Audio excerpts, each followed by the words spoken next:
I appreciate you doing this again.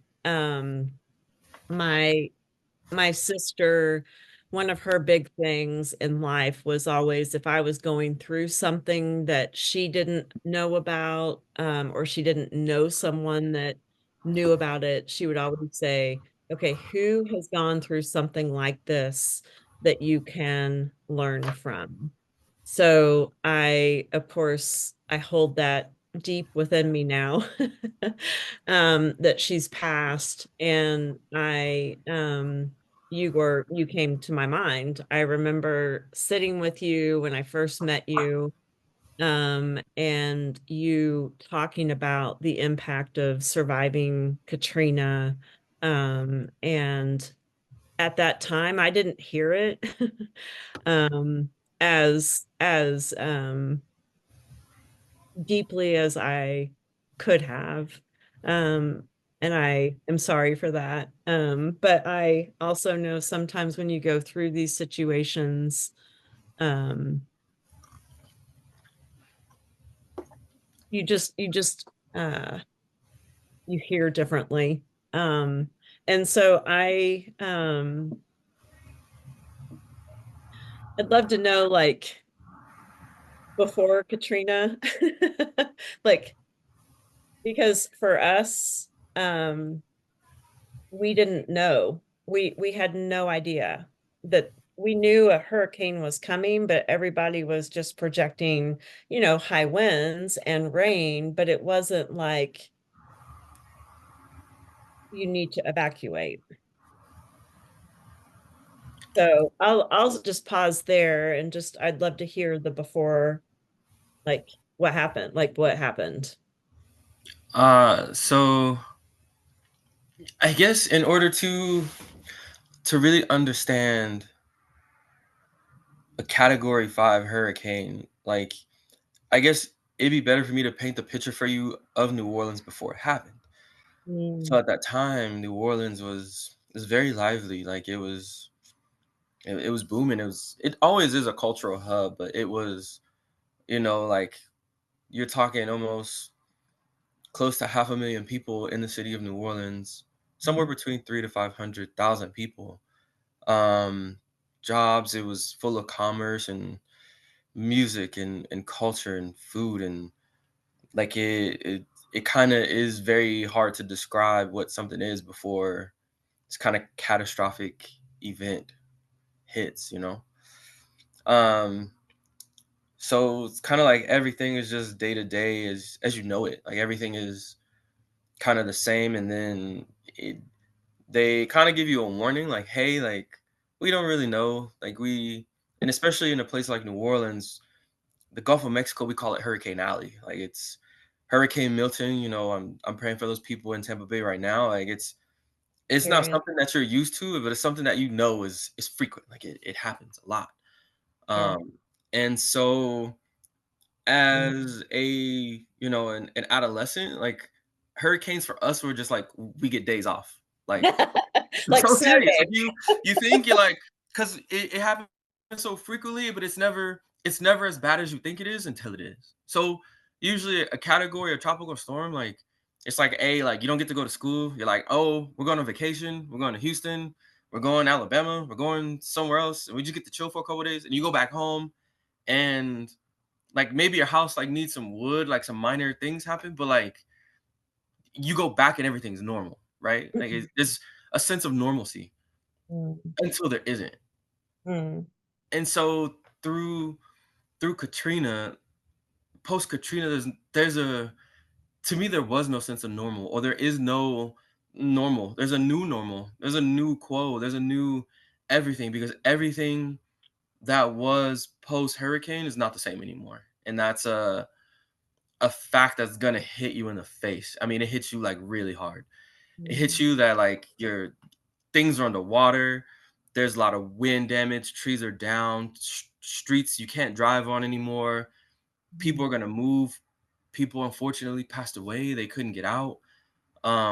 Things change, and that is it takes it hits you immediately, but it takes time to settle in because you kind of have to get adjusted to new things and new perspectives because for some, like, you don't have access to certain things, and certain people will not go back to that new normal or will move away, or they won't go back to what just happened because it's a lot of trauma. It's a lot of trauma that just happened. Like, for a lot of different people, for a lot of different reasons, um, things will happen. Like I said, things can get worse. Like what I realized after Katrina, I think for me, like, this moment is the moment that stick with me. Usually, like in talking to hurricane survivors, there's one moment where it hits you and you're like, I'm not gonna curse, but you're like, oh snap, like this is it.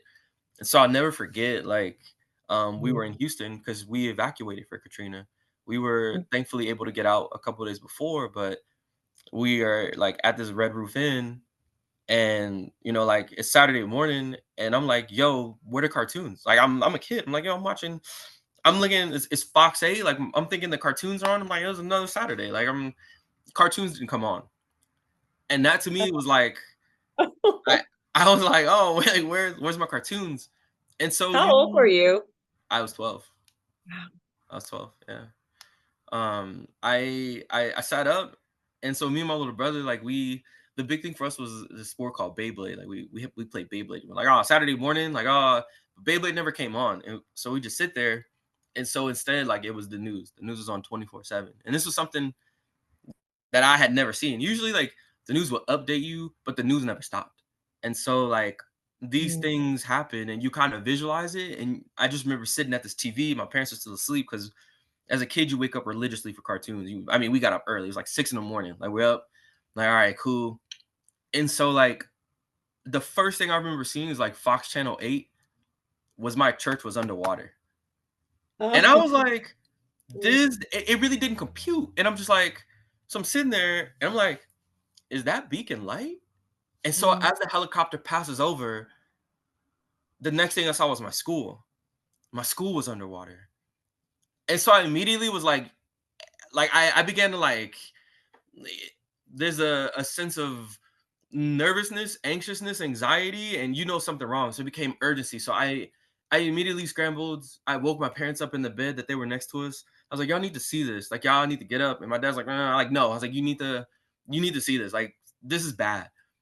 And so like he gets up and I'm like, yo, beacon lights underwater. And then so sure enough, as the helicopter goes over, and I'll just never forget like the person's word, he's like, the lower seventh ward is underwater, like all of it. So as he goes, like, lo and behold, there's our house, 6 foot underwater On TV. on TV. Yeah, I'm sitting there looking at it. You can't, that it's yours based on everything, and so it's almost like you kind of go through this scientific method of like, that's not my house. Like, you try to like, you go Denial. through, you're like, you try to rule out stuff. You're like, no, that's not it. And then there's no, there's no like denying the things that you see on TV because you know what it is. And you know exactly, you've been there thousands of times. You've lived there. You know exactly what's happening. And so you kind of see these things in real time. Like, you see like your house underwater, you see water everywhere. Streets are eroded. Like, people are like knee deep in water, carrying their dogs. They're looking for boats. They need help.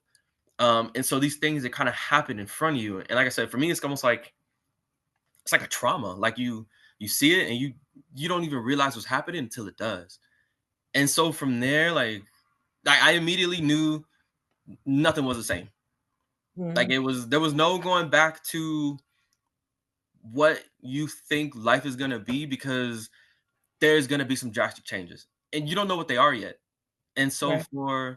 for my dad, and you kind of see it in, it's almost like a chain reaction. You see it go Mm. through everybody else's face. My dad, he was like, he knew it. Like, I could see his face, and he knew, and my mom knew. And so it became this like couple days, like, get away to like a scramble to figure out what's gonna happen next, because you realize that you're homeless. Like, you Mm. realize that there's no going back to home. Like, it doesn't exist. It's gone. And so the viewpoint becomes, Mm. what do I do now? Like, what's Mm. next? How do you go from a place of like kind of comfort, and your survival instinct kicks in, because like, all right, I gotta figure out how I'm gonna live, what's happening, like what goes on next. And so I remember like at the time the power lines were down. Like that's so my dad he's trying to call people and he couldn't get through to anybody. He's like, oh, his so he couldn't check on his family. My mom is the same, so everything's down and you're trying to get in contact with your loved ones and see what happens, make sure that they're alive, and you can't. So from there, you try to figure out like what's next for my family. And so at that time, like my dad was like, hey, we'll stay here for a couple days, we'll kind of see and wait it out. You don't want to make any rash judgments. But he was able to get a hold of his sister, my aunt, and thankfully she was like, because at the time also like we run out of money, like can't stay in a Right. hotel forever. You're like, oh, how do I like how's it gonna work? And so thankfully, like I never Mm. forget, like I had walked to like with my dad to like the Red Roof in like front desk lady, and the lady was like, hey, like I'm gonna comp you guys a couple nights, I can see what's going on. So I see. thankfully, like we had kind of like angels looking out for us, Yeah. and in those kind of like circumstances. And so like we went back and my dad was able to get a hold of his sister, and thankfully she was like, hey, come stay with me until we kind of figure it out. I want you Where guys was in she? place. Huh? Where is she? Where was She was she? we drove to Las Vegas. We drove here. So Oh. um we were in Houston. I had two pairs of clothes. Like we had to stop at Target. I needed underwear. So I got a couple more pairs of clothes and then we drove. It was a 2 day drive. We drove from Houston to Amarillo, Texas. We Mm. stopped at another Red Roof Inn in Amarillo for a night, and then we drove from Amarillo to Las Vegas. It was another like 14-hour drive. And Um, so did you ever go back? yeah, I mean, I go back. I mean, to me, it's still home. Like I'm going back later this month. So I still go see my loved ones and check on my family, and it's still home to me. But um, like Mm. I know like I'm not gonna go back permanently. Like it's to me that is something like I don't want to ever put my own children through. Like I don't want to have them be displaced. And for me as a kid, like everything that I knew, I had to pick up and physically like learn it somewhere else. Like making friends, like trying to fit in, going to school, like everything I knew was gone. And I didn't really realize that for another like 6 months until like I'm the only kid sitting in class and the other kids know that like I'm from somewhere else. And so they kind of just they sit there and look at you. It's like you're almost like a Like science experiment. And they're like, they don't, I guess they don't really, I think a lot of people, and one thing that like I don't know if you've kind of felt like this yet, but I feel like at some point in time you will. People will begin to look at people from Asheville as like a charity case. It's one thing I hated. I despised it. Like I was like, hey, I'm still me. Like I'm still like this person. I'm still here, and everybody kind of looks at you with this like, oh, you okay? Like oh, which like you kind of do need, but there's also like a factor that for me personally, I wanted people to see me still. Like I'm still like a human, guys. Like I'm still here. Like I know you guys are kind of like looking at me for like I'm this person, but like yeah, I'm still here. So I think That's in interesting. yeah, I say in going back, like I love the city of New Orleans for everything because it's a part of my culture. It's a part of me and who I am, and the values that I have. And but I think that for reasons of like I've lived through enough hurricanes, but I think one hurricane to make you homeless, that's enough for a lifetime.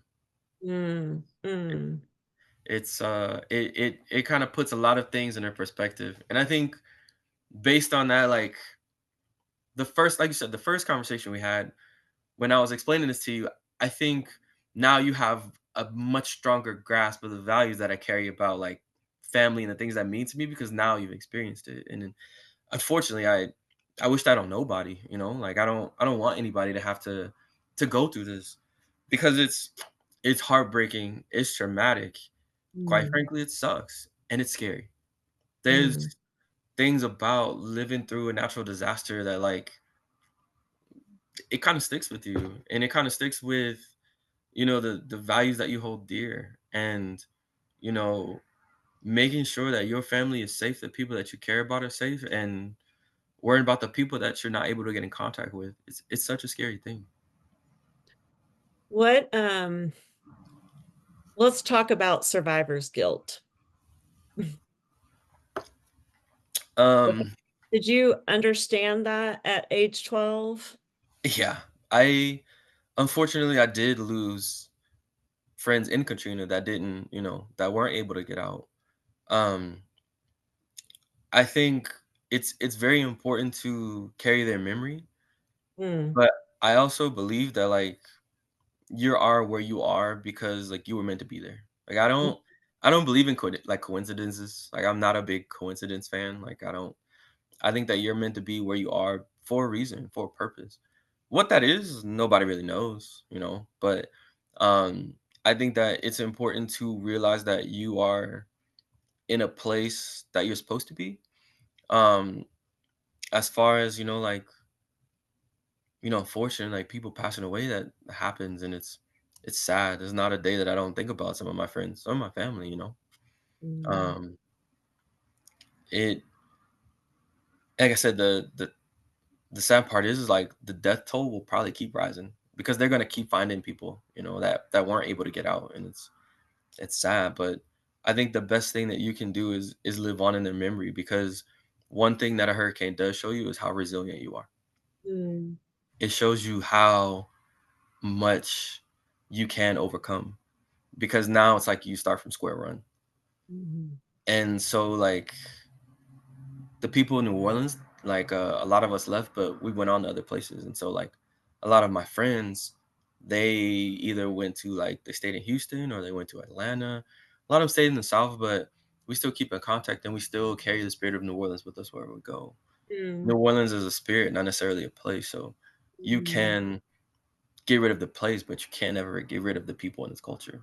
And that's something that you're going to carry with you. Like that spirit of Asheville, as a Asherville, as I like to call it. You guys will carry that with you, and it's resilient, and it will rebuild, and it will it will stay, it will come back. How strong it will come back, or will it be what it was before this happened? That's still to say, but one thing that like you will realize is that you will rebuild and you will start over because life keeps going. So you will find a place to start over and to be able to like keep going for sure. I have no doubt about that. Like I said, it looks grim right now. Like it, of course it does, because it's still cloudy and things are still like happening, but the sun will come out. It always does. um, I love I love the fact that, um, you say you live on in their spirit. As a 12-year-old, how did you like, is that's not maybe necessarily something in your brain that you had? I don't know, like, how did you come to that place, like, in the midst of the muck, if you will? I think it was easy because everybody reminded me. Oh, Everybody, like I said, I think after you go through a hurricane and like the one thing that you're gonna get and you're gonna see a lot, thoughts and prayers. Thoughts and mhm. prayers. Yeah. Everybody's saying it. My thoughts are with you. You're in my prayers. And it's kind of like, all right, guys, like I get it. Thoughts and prayers.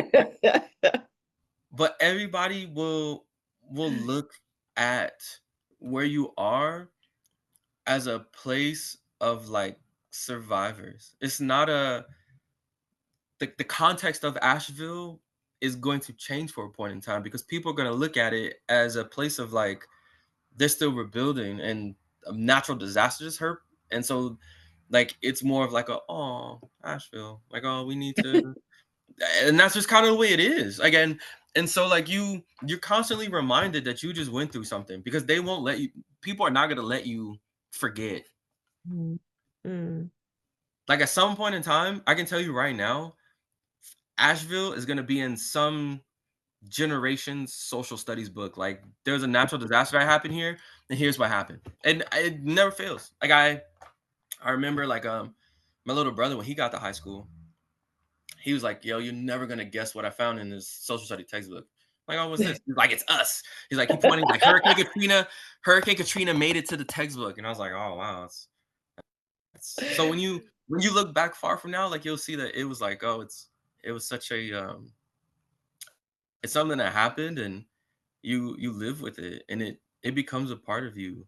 But Mm, I would say, like, you're going for a point of time, you're going to be reminded all of where you are, the things that happen, because you're gonna see it around you all the time, and it's gonna just keep hitting you in the face. Like, it just every day it's almost like a fever dream. Like, you wake up and you're like, "I think it's gonna go," it never goes back to normal.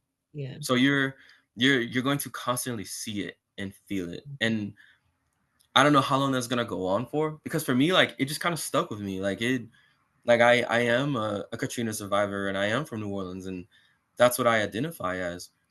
And so certain people can't identify with that because certain people never got to live through it. Mm, Certain people will never be able to understand New Orleans pre-Katrina and never understand what it was before versus yeah, what it is now.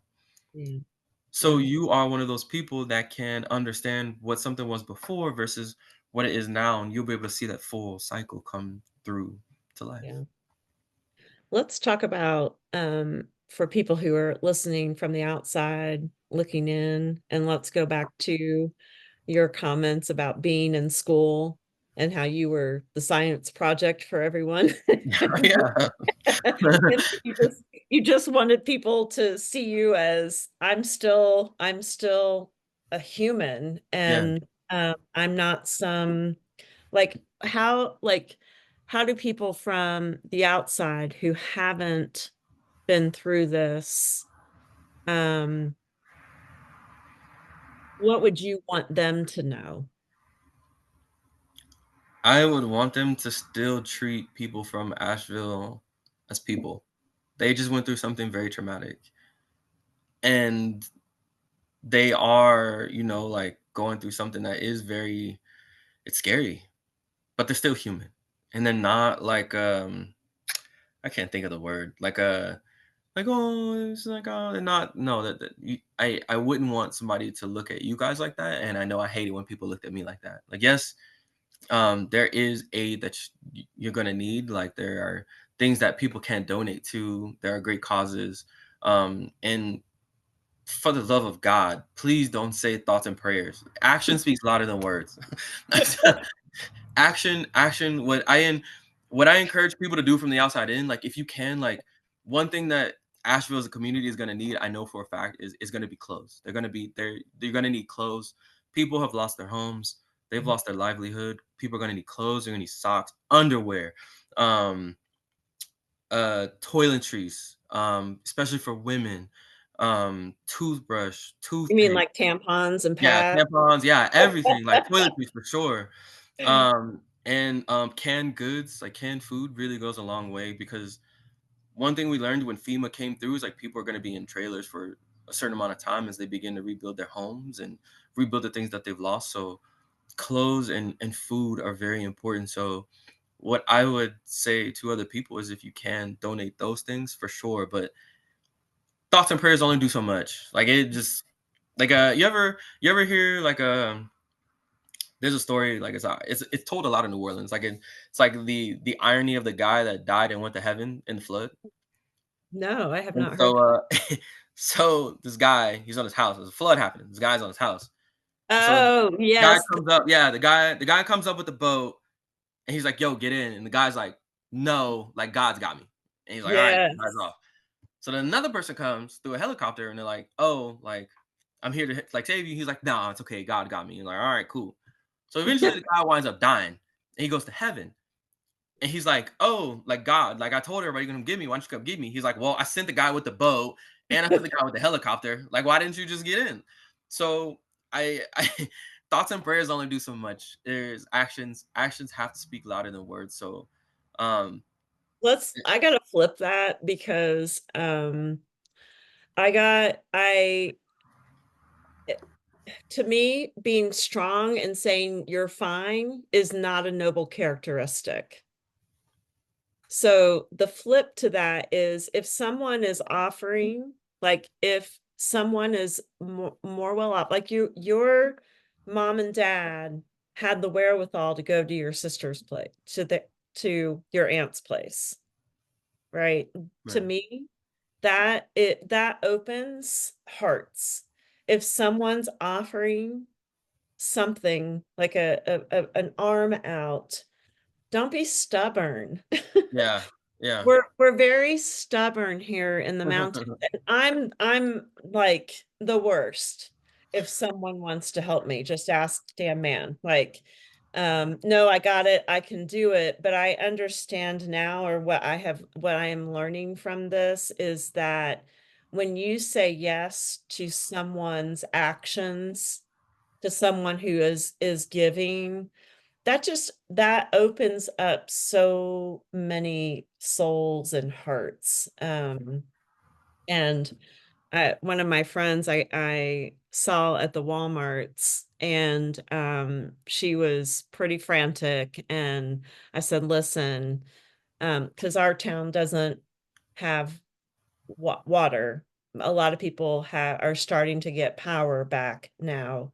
But the water is going to be they're Yeah, saying bro. 6 weeks, to in some areas to rebuild. Anyway, I'm like, I'm on a well. I have the ability for you to take a shower, do laundry. Oh no, I'm fine. And I looked at her and I said, You're not fine. not You're not be fine. stubborn.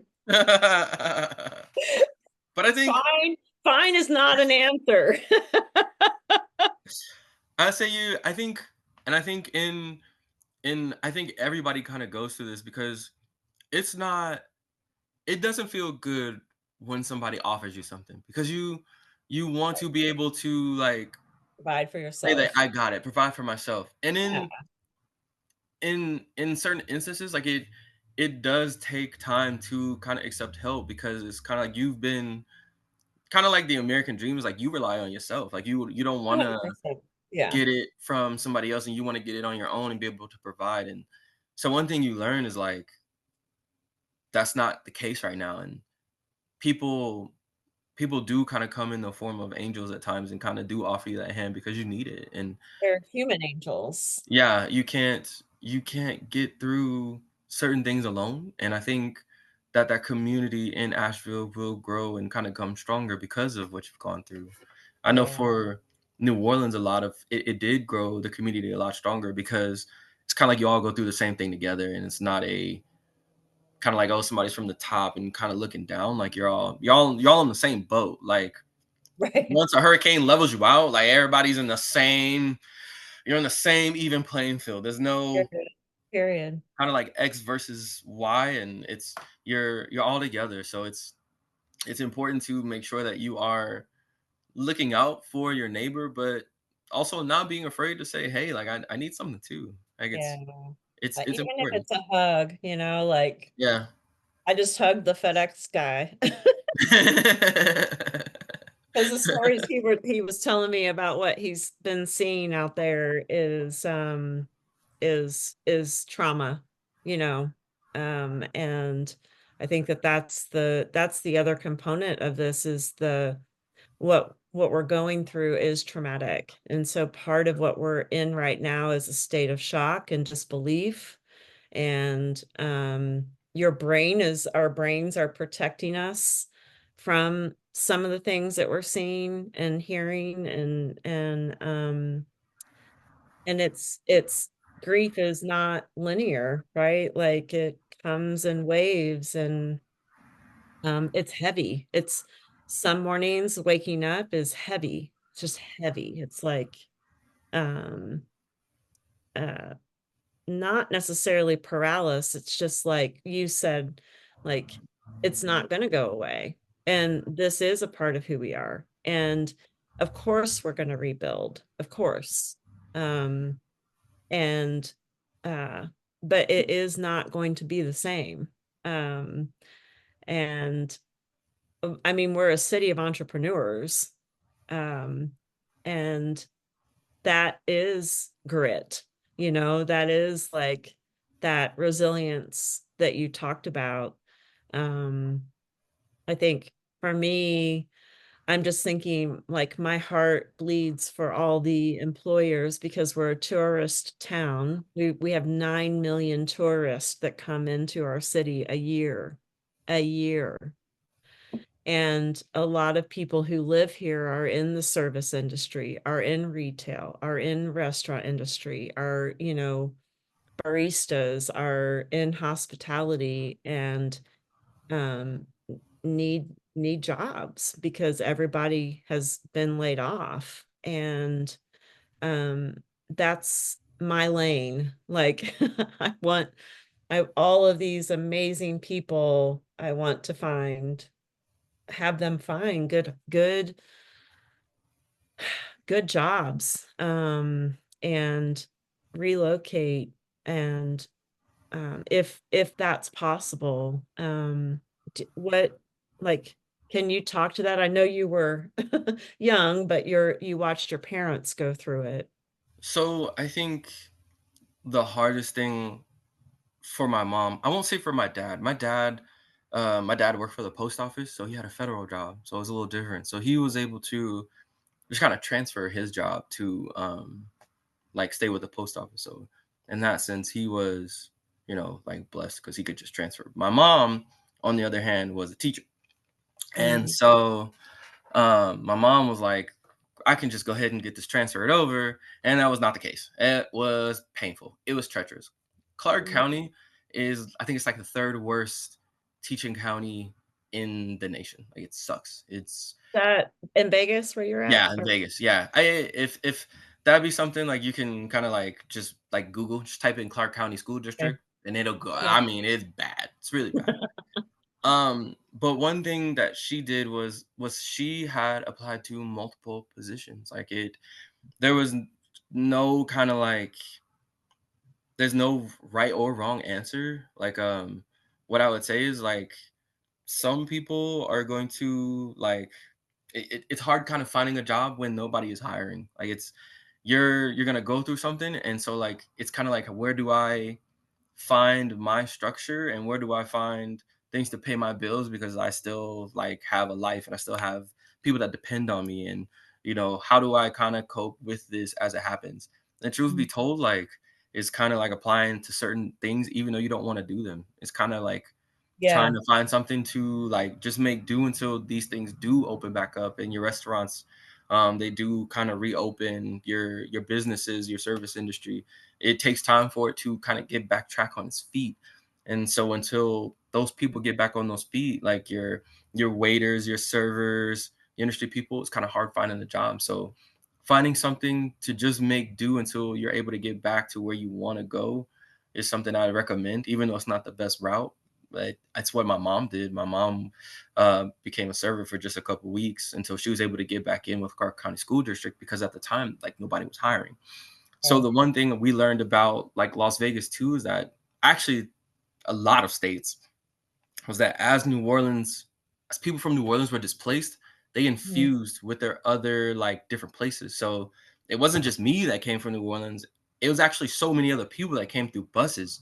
And so trying to get them to find jobs was really difficult for the state of Nevada because everybody was full. And it's kind of like you're influxing so many different people.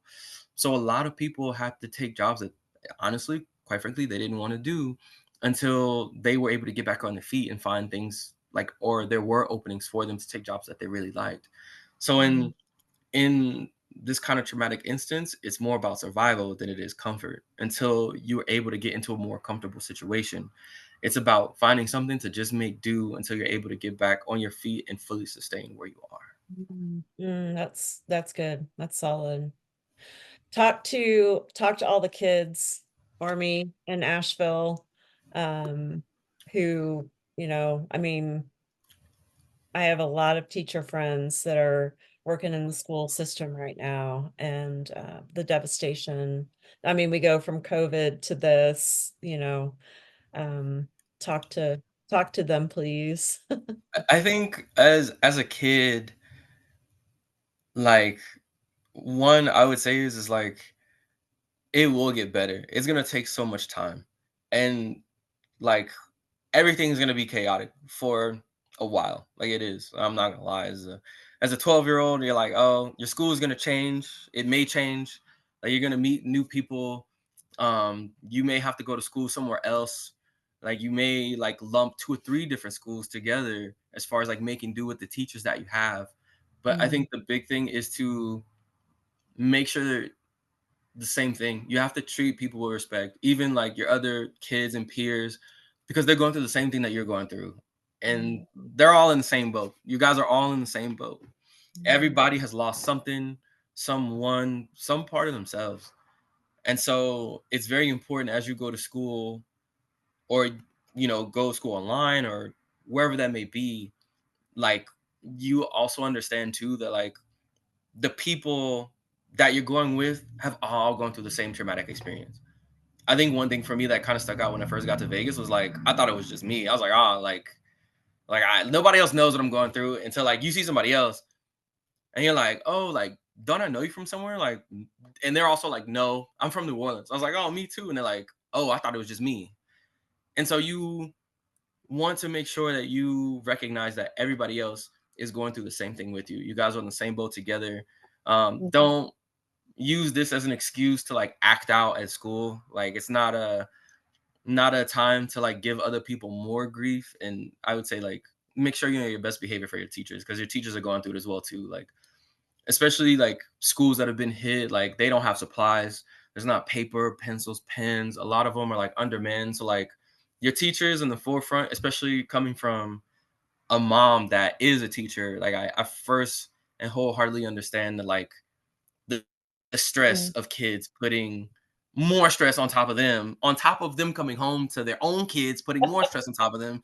So making sure that you treat other kids with respect, and just know that you're not alone. I think is one big thing like that really stuck with me is like making sure like the people that I went to school with knew that like they weren't alone, and there are other people in the same circumstance, and like you guys are in it together. So being able to talk about what has Mhm. happened, like what you lost.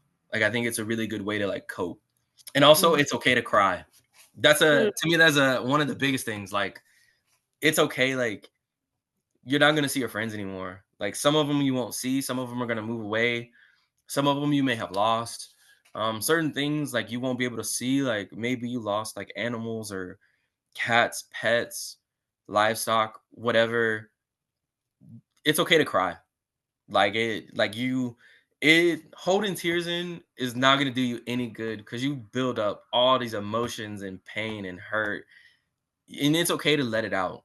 Like you don't have to do it around like other people, but like in your spare time, like if you want to go in the bathroom and just cry and let it out, do it. Yeah. You have to let those emotions out because they're just bottling them up, it hurts. And then like you don't want to break down in a place where you don't want to. So when you're feeling it, it's okay to let it out. Like let it out in a manner that is okay. So it is okay to cry Mhm. for sure. Thank you for that permission. Of course. I appreciate that. Um, I can imagine as being a 12-year-old, like I don't know how you answer this question, but now looking back, because hindsight is always 2020, what would you have done differently? I mean, as a 12-year-old, there's really not much that I can do, but I think like making sure that I treated people better because Mm, you don't know when the next time you're gonna see them again. oof. Mm, So it kind of ingrained in me like people are precious mm, and everybody's going through something. So like I said, when we first sat down and we first talked about like Katrina and kind mhm, of what I went through, like I think now is a little bit of a better understanding because it's kind of like the loss shapes you a little bit and it's kind of like you kind of see things because you don't know how things play out until it happens to you. And now that like there is this kind of like looming loss over Asheville. It's very important to treat people like with love and care, because that person that you kind of like may have not have talked to or angry at for whatever reason, you don't know the next time you may see them again is, or like your friends for that matter. So just making sure that like you treat people as if they're precious, because you don't know when they're gonna come and go. I think Mm, hate is it's too much to carry, to kind of harbor and kind of like say some angry words and something traumatic happened and not see somebody for a certain period of time again. So I would say like forgiveness is really big as well too. Like forgiving yourself, that survivor's guilt, forgive yourself. Forgiving people for like small things and kind of like anger that you harbor, I think is very important, because moving in in order to move on, like you have to forgive yourself for certain things that you did like before, like the hurricane itself. And it's gonna be mm, like a weight on your shoulders, because like you're kind of like, oh, like what about this person, and what about these animals, or kind of like you put yourself in a position where you kind of you take on the weight of everybody else in the world, and you think about everything else, because it sounds like Asheville is a small community, because you like you said, you guys are resilient and people come in the tourism, and it's very like big on you guys. So making sure that you forgive yourself for being able to get through something like this is very traumatic. mm, um and just making sure, like I said, just making sure you treat people like they won't be here tomorrow. That would be the only two things kind of in retrospect that I would do, just kind of looking back, because it's the tricky part about the question at the root is like it's kind of like, oh, if you go back on a time machine, you're like, oh, how would that alter me as a person, like how would yeah. that kind of change me, how would that change like my own narrative, my own story, how would that change my own personality? And you can't quite do that. This is not Mm, a like the Marvel like infinite timelines where you're like, oh, you kind of like, you get one timeline. Cool thing about like Marvel is like, oh, you get to kind of see it and kind of wonder if, but in real life, it's just you. So the decisions that you make today affect tomorrow and the next day in the future. So I would mm, say like there's no point in wondering like what if. The big thing starts now. Now is where you begin to make those decisions that affect who people see you as later on down the road, how you see you down the road, and then like what you see in the mirror on a day-to-day basis. mm, And I mm, think that like that will help you see you for who you are and the decisions that you make. mm, mm. So Any last words before we end um that you want to have outside people living in different states here, the city of Asheville? Um, I think kind of as a whole is I remember the word, it was charity, like charity, that was the word you're I was not a looking for. charity case, yeah. Yeah, I people need charity, but people are not charity cases. I Ooh. think Mm. I think that is the I've been trying to think of that word all day, and I couldn't, like, all the whole time. Oh, you Um, got it now. yeah, I got it now. Yeah, people, I love people, that.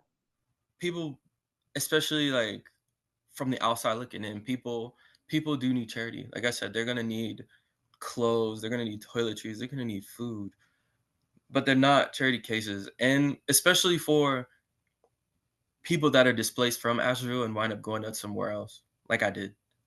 Yeah. Because a lot of people will stay to rebuild, but it may be too much for somebody else, and somebody Yeah. else may say like, I need something a little bit more stable. I need something else, and I don't want to rebuild here. And the important thing for them is that they're also going to need charity, but they're not charity cases. Mm. And so, should somebody from Asheville go to a place where another listener is, I'd ask that you treat them the same way that you treat somebody that's already in your local community, because they Mm. will ingrain in that community and they will become a part of it, and they're going to be a great contribution to it, and they're going to Yeah. add on great things from the place that they've come from. So Mhm. treat them, with the same courtesy and care that you treat your neighbor, because they will become your neighbor. Mhm. And like I said, they're not charity cases. They're going to be a great addition, a great value. So please, like, if somebody does come, like, treat them as a person you would, like, you see on a day-to-day basis. Mhm. I think that's Mhm. very important. The people Mhm. in Asheville, I think your resiliency will speak for itself, because you will continue to rebuild. And like I said, it's gonna be dark. It's still gonna be dark for quite some time. But Yeah. again, the sun will come out, and how long that takes, it's gonna be a while. Like it Yeah. is, but Yeah. it will come. And in hindsight, let's say in 2035, you guys will look at a textbook and be like, "Oh, that was us. That was us. We did it." But we came out on the other side, and Yeah. we survived this, and we made it. And I Yeah. think that is the importance of being resilient, is knowing that, like, no matter what comes your way, like, you will get through it. Yeah. I say it's hard, it sucks, it's scary, it's really scary, but Yeah. it you can do it. It's dark and heavy, and we can do it. You can do Thank it. you. Thank you, thank you, thank you. This was amazing. Of I course. appreciate it. I'm gonna stop.